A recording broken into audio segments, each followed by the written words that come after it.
Para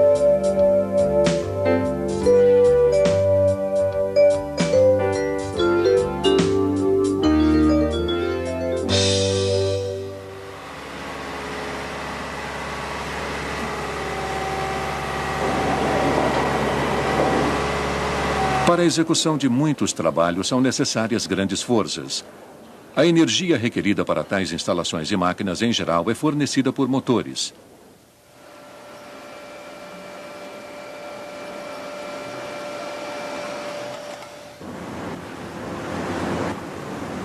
Tal energia gerada pelo grupo de acionamento muitas vezes não é apropriada para acionar diretamente os componentes de trabalho. Por exemplo, neste caso, o eixo de acionamento do motor diesel não pode movimentar diretamente o basculador.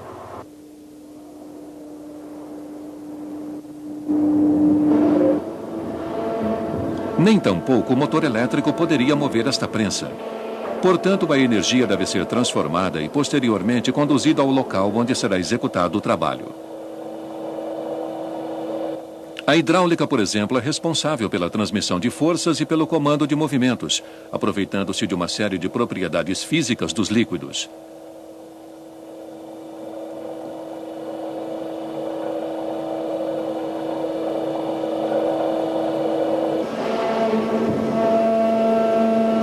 Aqui a principal vantagem da hidráulica.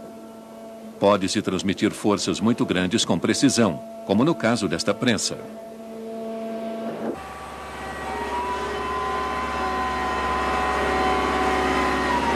Acionamentos hidráulicos proporcionam uma boa relação peso-potência, uma vantagem nas instalações móveis.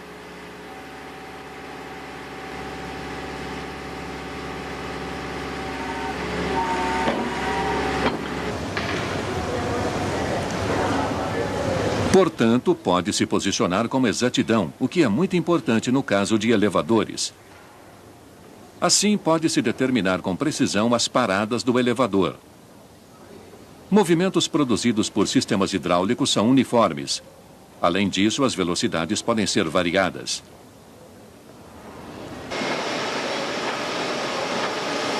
No caso desta serra mecânica, o avanço é mais lento do que o retorno.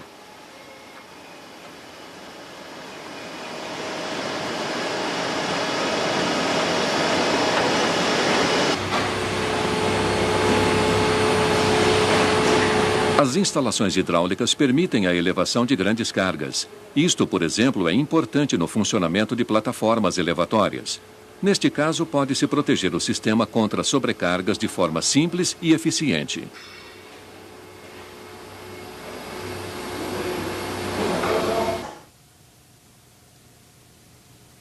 Dependendo das áreas de utilização, distinguem-se duas formas. A hidráulica estacionária é aplicada, geralmente, em instalações de máquinas de uso industrial.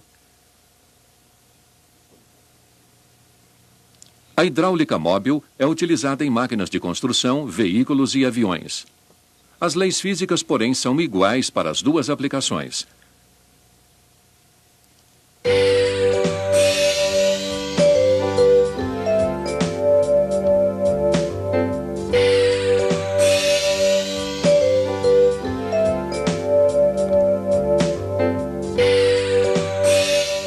O fluido hidráulico tem várias funções.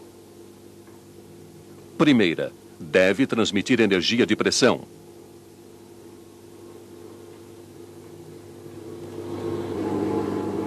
Segunda, assume a lubrificação de partes móveis das instalações e protege as peças metálicas contra a corrosão.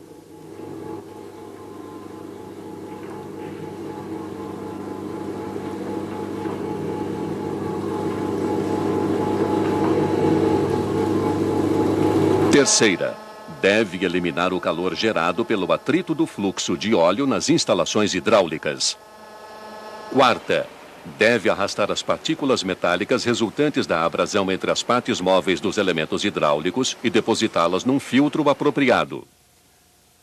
Quinta, os líquidos têm diversas propriedades que devem ser observadas durante sua aplicação, como fluidos hidráulicos.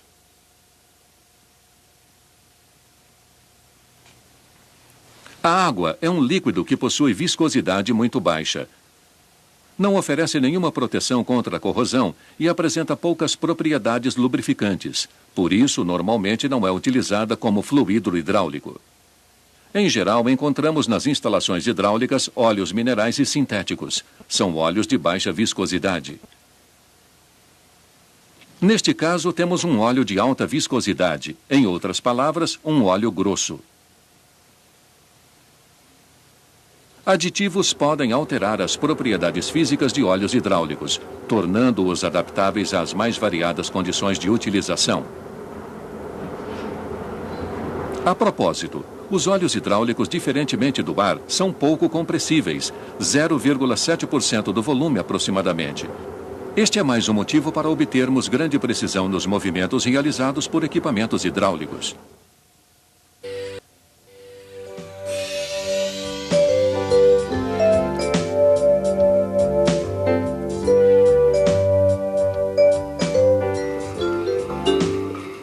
Dentro de uma instalação hidráulica há pontos com diferentes seções transversais. Como existe em toda a parte a mesma vazão, a velocidade do fluido é maior nos pontos mais estreitos. Em casos onde a velocidade do fluxo está abaixo de 6 metros por segundo, o líquido escoa de forma constante, sendo mais rápido no centro do que nas paredes do tubo. Isto chama-se fluxo laminar.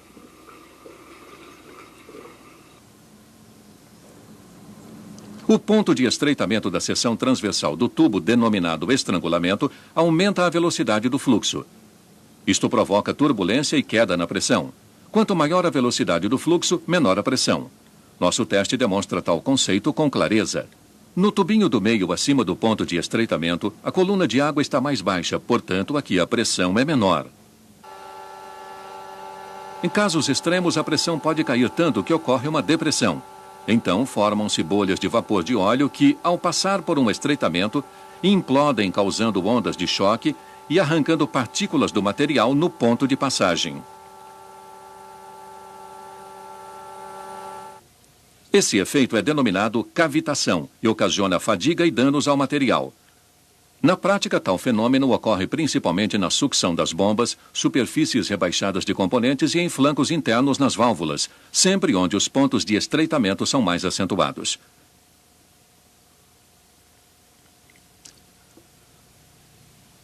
Quando as bolhas são comprimidas, ocorre a elevação da temperatura ultrapassando 830 graus Celsius, o que pode provocar uma autoignição, o chamado efeito diesel.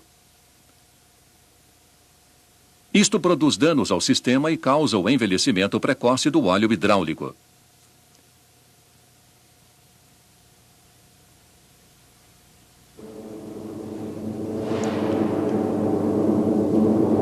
O dimensionamento correto do sistema hidráulico elimina tais ocorrências negativas.